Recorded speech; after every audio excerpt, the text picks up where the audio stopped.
అనారోగ్యం, ఉద్యోగం, వ్యాపారం అప్పులతో బాధపడుతున్నారా? వెంటనే జేకేఆర్ గురువు గారికి కాల్ చేసి అపాయింట్మెంట్ తీసుకోండి. నమస్తే రమగారు. నమస్తే జయ.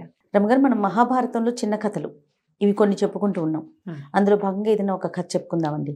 శాంతి పర్వంలో అంటే భీష్మ యుధిష్ఠిర సంవాదాలు చాలా జరిగాయి.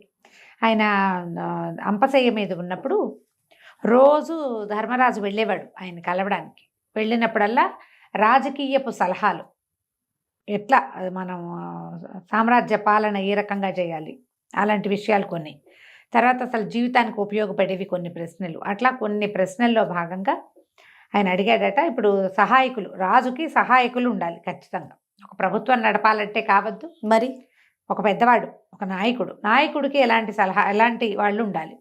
ఇప్పుడు మామూలుగా గుంపుకి నాయకత్వం వేరు, సామ్రాజ్యాధికారం వేరు. అప్పుడు సహాయకులు సరైన వాళ్ళు, కులీనులైన వాళ్ళు దొరకకపోతే నీచ కులజుల్ని కూడా తీసుకోవచ్చా అని అడిగాడు. అంటే ఈ ప్రశ్నని ఆ కాలపు ప్రశ్న కదా, ఈ కాలానికి మనం ఎట్లా అన్వయించుకోవాలి దాన్ని, ఏమనాలి, మంచి ఎడ్యుకేషన్, చాలా హైలీ ఎడ్యుకేటెడ్ లేకపోతే కొంతమంది మామూలు వాళ్ళని తీసుకునైనా వీళ్ళని ట్రైనింగ్ ఇచ్చి చేసుకోవచ్చా అని అడిగినట్టు. ఫ్రెషర్ని తీసుకుని ట్రైనింగ్ ఇస్తాం కదా, అవును, ఎక్స్పీరియన్స్ లేకపోతే ఫ్రెషర్ని తీసుకోవచ్చా లాంటి క్వశ్చన్గా భావించాలి దీన్ని. అగ్రకులజులు అంటే ఉత్తమ కులజ సంజాతులు లేకపోతే నీచ కులజుల్ని తీసుకోవచ్చా అని అడిగాడు. చెప్పా కదా, కులం అంటే ఇలా తీసుకోకూడదు, మన కులం కాదు, కమ్యూనిటీ కాదు, వాడి తాలూకు educational qualification, highly qualified, highly experienced లేకపోతే సుమారైన క్వాలిఫికేషన్ ఉండి కొంచెం ఫ్రెషర్ని తీసుకుని వాడినితో పెట్టుకుని నడిపించచ్చా అంటే నడపద్దు అని చెప్పాడట భీష్ముడు. అట్లా నడపద్దు. ఒక ఇంత పెద్ద పాత్ర వహించాలి ఒకడు, ఇంత పెద్ద పాత్రని ఏమనాలి, నడిపించాలి కథ. దానికి ఎవరినో తెచ్చి కూర్చోబెట్టకూడదు, అది ఎవడు చేయాలో వాడి కావాలంటే వెయిట్, అర్హుడికి మాత్రమే ఇవ్వాలి, అంతేనండి, వెయిట్ చేయాలి కానీ కూర్చోబెట్టకూడదు. దానికి ఉదాహరణగా ఒక కథ చెప్పారు. పూర్వం అట అడవిలో ఒక ముని ఉండేవారట. ఈయన పళ్ళు తింటూ, కందమూలాదులు ఏమైనా తింటూ, ఆకులు అలములు అలాంటివే తింటూ తపస్సు చేసుకుంటూ ఉండేవారు. ఈ అడవిలోకి ఎట్టా వచ్చిందో ఒక కుక్క పిల్ల వచ్చింది. ఆ ఋషిగారి వెనకాల తిరిగేది తోకాడిస్తూ. అది మాంసాహారం జోలికి వెళ్ళేది కాదు, కుక్కలు తింటాయి కదా మాంసాహారం, కానీ అది ఋషిగారు ఏం తింటే అది కూడా అదే తినేది. బాగుందిగా, తిని ఆయనతో పాటే ఉండేది, వాకిట్లో పడుకునేది. ఆయన ఏదైనా పండు కాయ కోసుకోవడానికి నదికి స్నానానికి వెళ్ళి ఆయన వెనకాల వెళ్ళి గట్టు మీద కూర్చుని శ్రద్ధగా ఆయన చేసేవి చూసి ఆయన వెనకాల పడి మళ్ళీ వెనక్కి తిరిగి వచ్చేది. మామూలుగా కుక్కలకి అలా కంట్రోల్డ్గా ఉండటం ఎప్పుడు అలవాటు అవుతుంది, యజమాని మీద అత్యంత భక్తి విశ్వాసాలు తాత్పర్యాలు అవి ఉంటే, లేకపోతే కుక్కలు మీద పడిపోతూ ఉంటాయి. అవును, మీద పడతాయి, నాకేస్తూ ఉంటాయి, కాళ్ళకు అడ్డం పడతాయి. అట్లా కాకుండా ఒక సేవకుడిగా వెనకాల వచ్చి ఆయన చేసేది చూసి మనిషిలాగానే ప్రవర్తించేది కుక్క, బుద్ధిగా ఉండేది దాని వరకు అది. అయితే కొంతకాలం అయ్యాక ఒకరోజు ఆయన మునిగారు లోపల కూర్చుని తపస్సు ధ్యానం చేసుకుంటుంటే, అది ఆయన ధ్యానం చేస్తుంటే వాకిట్లో కూర్చునేది కుక్క. ఒక చిరుతపులి వచ్చిందట అక్కడికి. దానికి ఆహారం దొరకాల. ఈ చిరుతపుల్లు కుక్కల్ని తింటాయి. మనం ఇటీవల కాలంలో చిరుతపుల్లిని ఎదిరించిన కుక్క అని ఇలాంటివి కొన్ని వీడియోలు కూడా చూసాం, సోషల్ మీడియాలో చాలా వైరల్ అయినాయి. ఈ కుక్క వెనకాల పడింది చిరుతపులి. అది ఆశ్రమం చుట్టూతా 2 రౌండ్లు కొట్టి చివరికి వగరుస్తూ దుఃఖంతో బాధతో మునిగారి దగ్గరికి పరిగెత్తింది, చిరుతపులి నుంచి రక్షించమని. మరి ఎట్లా, చిరుతపులి నుంచి ఆయన ఎట్లా రక్షిస్తాడు? చిరుతపులిని ఆయన కొట్టలేడు. ఇప్పుడు ఈ కుక్కకి ఏ బలం ఇస్తే అది చిరుతపులిని ఎదిరించగలదు? పైగా అది మాంసాహారి కాదు, తిరగబడి పళ్ళు చూపించడం కూడా దానికి రాదు. అది మునిగారి వెనకాలండి అటా పోయి ఇటా వచ్చి రావడం అదే అలవాటైంది, పళ్ళు కందమూలాలు తింటుంది. సరే, ఈయన ఏమనుకున్నాడు, ఈయన చాలా కాలంగా తపస్సు చేస్తున్నారు కదా, శక్తియుక్తులు ఉన్నాయి ఆయనకి, ఏమంటారు తపశ్శక్తి ఉంది. సరే, కుక్కకి అభయం ఇచ్చి నువ్వు కంగారు పడకు అని చెప్పి దాని మీద మంత్రజలం చల్లి దాన్ని చిరుతపులిగా మార్చారు. ఇక నీకు భయం లేదు, చిరుతపులి అత్యంతగా ఇంకా దీని మీద పడి తిందు, భయం లేదు. ఓకే, సరే చిరుతపులిగా మార్చేశారు కదా. కుక్క చూసుకుంది తన శరీరం, తన తోక చిరుతపుల్లాగానే, అది తోక నేల మీద కొట్టడము అవన్నీ తెలిసినాయి దానికి. అంతకుముందు చిరుతపుల్లిని చూసింది కదా, దాని జెస్చర్స్ అని నేర్చేసుకుంది.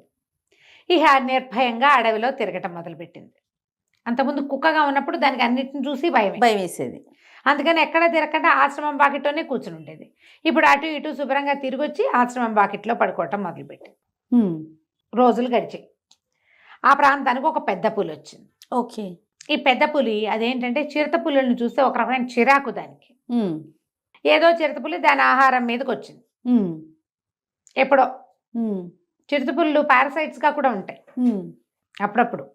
అందుకని ఏం చేసింది, పెద్ద పులేమో ఈ చిరుత పులి వెనకాల, కుక్క చిరుతగా మారిందిగా, దీని వెనకాల పడేసరికల్లా ఇది మళ్ళీ ఆశ్రమం దగ్గరికి పరిగెత్తుకుంటూ వచ్చింది, నాలుగు వెళ్ళేసుకుని. తోక కూడా కుక్క తోక ముడుచుకున్నట్టు చిరుత పులి తోక ముడిచేసుకుని ఓకే ఏడుస్తూ వచ్చింది. పెద్ద పులి నా వెంట పడింది, ఏం చెయ్యాలి, వెనకాల పెద్ద పులి కనపడుతుంది. ఋషిగారికి దాని ఆంతర్యం అర్థమైంది. ఈయన ఏం చేశాడు, బాగా ఆలోచించి ఇది చిరుత పులిగా ఉంటే పెద్ద పులుల్ని ఎదుర్కోలేదు అని చెప్పి దీన్ని కూడా పెద్ద పులిగా మార్చేశాడు. బాగుంది. అక్కడి నుంచి పెద్ద పులి అయ్యాక ఇంకేముంది, దానికి భయం పోయింది.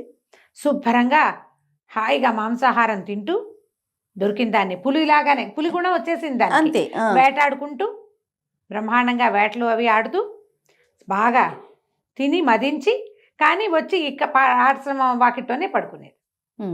పడుకునే బుద్ధి మాత్రం పోలా, మునిని ఇంకా సేవించట్లా అది, కానీ వచ్చి ఆయన దగ్గరే ఉంటుంది.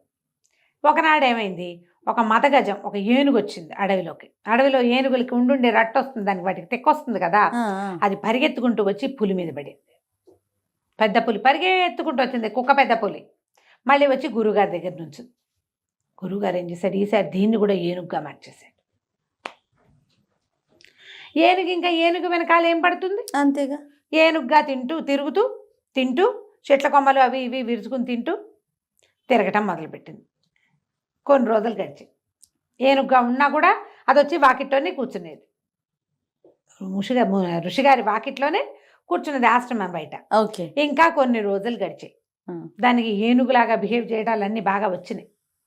ఒకనాడు ఒక సింహాల గుంపు వేటలో భాగంగా ఏనుగుల మీద పడింది. పడేసరికల్లా ఒక మగ సింహం దీన్ని వేటాడుతూ దీని వెనకాల పడింది. ఏనుగుల్ని మళ్ళేస్తాయి సింహాలు, ఆడసింహాలన్నీ ఏనుగుల వెనకాల పడి ఒక్కదాన్ని ఒంటరిగా చేజిక్కించుకుంటాయి. అవంతే, ఆడవే అన్ని ప్లాన్ చేస్తాయి, మొగదొచ్చి కొడుతుంది. అయితే ఈ ఏనుగుల గుంపు వెనకాల పరిగెత్తే క్రమంలో ఈ ఏనుగు వెనకాల ఒక మొగ సింహం పడింది. ఇక సింహం పరిగెత్తేసరికల్లా ఏనుగు ఏముంది, హడావిడిగా దానికి తెలుసు, భయం వేస్తే ఎక్కడికి పోవాలో దానికి ముందే తెలుసు, పరిగెత్తుకుంటూ ఋషిగారి వాకిట్లోకి వెళ్ళింది. ఋషి చూసి ఏం చేశాడు, అయ్యో దీనికి ఏనుగుకి భయం వచ్చేసింది, కొట్టేస్తుంది సింహం, అది ఆ ప్రాక్టీస్లో ఉంది. పైగా పరిగెత్తిచ్చేసరికి దానికి ఉద్రేకం పెరిగిపోతుంది సింహానికి. అది మామూలుగా కొట్టే దెబ్బ కంటే ఉద్రేకంతో కొట్టే దెబ్బ 10 ఇంతలు ఎక్కువ ఉంటుంది. ఒక దెబ్బకి చంపేస్తుంది దీన్ని. అప్పుడు ఈయన ఏం చేశాడు, బాగా ఆలోచించి ఈ కుక్కగా ఏనుగుగా మారిన కుక్కని సింహంగా మార్చేశాడు. బాగుంది. సింహం అయిపోయింది. అది సింహం అయిపోయాక అక్కడ కనపడింది సింహం. ఆ మగ సింహం ఏం చేస్తుంది, 2 గర్జనలు గర్జించి చీ అనుకుని పోయింది దాని దారిన. ఈ సింహం చక్కగా వేటాడుకుంటూ తిరుగుతూ మళ్ళా వచ్చి ఆశ్రమ వాకిట్లోనే కూర్చునేది. కొన్ని రోజులు గడిచి శరభ మృగం అని ఒక మృగం వచ్చిందట. చాలా పెద్దది శరభ మృగం అంటారు. దానికి ఏంటంటే గండపేరుండన్ లాంటి కాళ్ళు, ముందు కాళ్ళు తేడాగా ఉంటాయి. శరభ మృగం కథల్లోనే రాస్తారు, బయట మనం ఎక్కడ చూడం. ఒక విచిత్రమైన మృగం లాంటిది, పక్షి గండపేరుండన్ లాంటి కాళ్ళు అవి ఉంటాయి, దానికి ముక్కు ఏదో తేడాగా ఉంటుంది. అయితే ఆ మృగం ఒకటి సింహాలని వేటాడుతుంది. సింహం వెనకాల పడి సింహం మళ్ళీ గురువుగారి దగ్గర చేరింది. కుక్క సింహం చేరేసరికల్లా మునిగారు ఏం చేశాడు, దీన్ని కూడా శరభంగా మార్చేశాడు. శరభంగా మారాక అది ఎంత విశృంఖలంగా తిరిగిందో అడవిలో పడి. శరభాలకి క్రూరత్వం హెచ్చు. పులి, సింహము ఇవన్నీ ఏంటంటే ఆకలిస్తే వేటాడతాయి, వేట అయిపోయాక కొన్నాళ్ళు విశ్రాంతి తీసుకుంటాయి. శరభం అట్లాంటిది కాదు, క్రూరమైంది. అయితే ఈ శరభ మృగం ఏం ఆలోచించిందంటే, కుక్క శరభంగా మారి ఎన్నో జంతువులు కొట్టాక దానికి అనిపించిందిట, మన గురువుగారు నన్ను ఇట్ట మార్చాడు, రేపొద్దున ఇంకో సింహాన్ని శరభంగా మార్చి నా మీద వదిలి పెడితే ఎవరైనా వెళ్తే ఆయన మార్చేస్తాడు, దాన్ని అలాగే కదా చేశాడు. కాబట్టి మనం ఓ పని చేద్దాం, గురువుగారిని చంపేస్తే పీడపోతుంది, ఇక ఎవరు నాలాగా మారరు, నేను హాయిగా ఈ అద్భుతమైన శరీరంలో ఉండొచ్చు అనుకొని ఆశ్రమం వాకిట్లో కూర్చున్నది కాస్త లేచి గురువుగారి మీదకి లంఘించింది. ఎప్పుడైతే గురువుగారికి దాని ఇంటెన్షన్స్ తెలుసు, ముందు నుంచి అది పరిగెత్తుకొచ్చినప్పుడల్లా దాని భయం ఏమిటో, దాన్ని ఎవరు వెంబడబడ్డారో తెలుసుకున్నాడు ఆయన దాని మొహం చూసి. ఇప్పుడు తెలుసుకోడు, ఇప్పుడు తెలుసుకుంటాడు. ఆయన ఏం చేశాడు, మంత్రజాలం తీసి మీద తెల్లి కుక్కని చేశాడు దాన్ని. మళ్ళీ నేను నీకు ఇన్ని రకాలుగా రక్షణ ఇచ్చినా కూడా నీ బుద్ధి పోగొట్టుకోలేదు నువ్వు, అంతేగా, నీ బుద్ధి మారలా. సెల్ఫిష్ గుణం పోలేదు నీకు. పైగా జంతువుగా మారాక దాని గుణాలు కూడా తీసుకున్నావు నువ్వు. ఆ వాకిట్లో పడుకోవడం ఒకటే ఉంచుకున్నావు, మిగిలినవన్నీ పోయినాయి నీకు. విశ్వాసం అనేది కుక్క జారుకు జీవ లక్షణం. అవును, అది అసలు లేదు నీ దగ్గర అని చెప్పి కుక్కగా మార్చేసి ఆ కుక్కని తన ఆశ్రమం చుట్టుపక్కల నుంచి తరిమేశాడు. ఇంకోసారి ఇక్కడికి అడుగు పెట్టద్దు అని భయపెట్టి పంపించేశాడు. ఈ కథ భీష్మ పితామహులు యుధిష్ఠిరుడికి అంటే ధర్మరాజుకు చెప్పారు. నువ్వు చిన్నదాన్ని తెచ్చి ఎంత పెద్దని చేసినా దాని బుద్ధి మారదు. దాని బుద్ధి మారదు, దాని లెవెల్ మారదు. ఇప్పటి లెక్క ఏంటంటే నువ్వు ఆ మామూలు వాడిని ఎవరి మీదైనా పగ సాధించడానికో, నీకు అత్యవసరానికో, మన రెండో మనిషి లేకో, వేరే చారా లేకో కనుక మామూలు వాడిని కనుక ఒక హై లెవెల్ జాబ్లో కూర్చోబెడితే, హై ప్రొఫైల్ దాంట్లో కూర్చోబెడితే వాళ్ళు అందులో ఫిట్ అవ్వరు. అంతే, ఎక్కడో ఓ చోట తమ ఒరిజినాలిటీ బయటపడిపోతుంది. ఇప్పుడు మనం చూడు, చాలా మంది ఫేక్ సర్టిఫికెట్లు పెట్టి ఉద్యోగాలు తీసుకుంటారు, వర్క్ చేయలేకపోతారు. అంత వర్త్ లేదు కదా వాళ్ళకి. ఎందుకంటే బేసిక్స్ నుంచి నేర్చుకున్నది వేరు, కాగితం పెట్టి చేరింది ఎప్పుడూ వేరుగా ఉంటుంది. పైగా ఉద్యోగాలు ఈ రిసెషన్ అవి వచ్చినప్పుడు ఉద్యోగాలు తీసేసేటప్పుడు ముందు ఫేక్ సర్టిఫికెట్లు మళ్ళీ ముందు తీసేస్తారు. ఎక్స్పీరియన్స్ లేని వాళ్ళని తీసేస్తారు, మార్కులు తక్కువ చాలా ఒకటి సెగ్రిగేట్ చేసి తీసేస్తారు కదా, వీళ్ళకి ముందే వస్తుంది పోస్టింగ్. అందుకని నువ్వు ఏ ఉద్యోగంలో మనిషిని పెట్టుకోవాలని నువ్వు అనుకుంటున్నావో దానికి సరిపడా వ్యక్తిత్వము, చదువు సంధ్యలు, ఎక్స్పీరియన్సు లేని వాడిని ఎప్పుడూ పెట్టుకోవద్దని భీష్ముల వారు యుధిష్ఠిరుడికి చెప్పారు. కథ కంచికి మనం ఇంటికి. భలే ఉంది రమ్మగారు, ఇంట్రెస్టింగ్గా ఉంది కదా, చాలా చాలా బాగుంది. పిల్లలు కూడా చెప్పచ్చు. 100%. నమస్తే. నమస్తే జయ.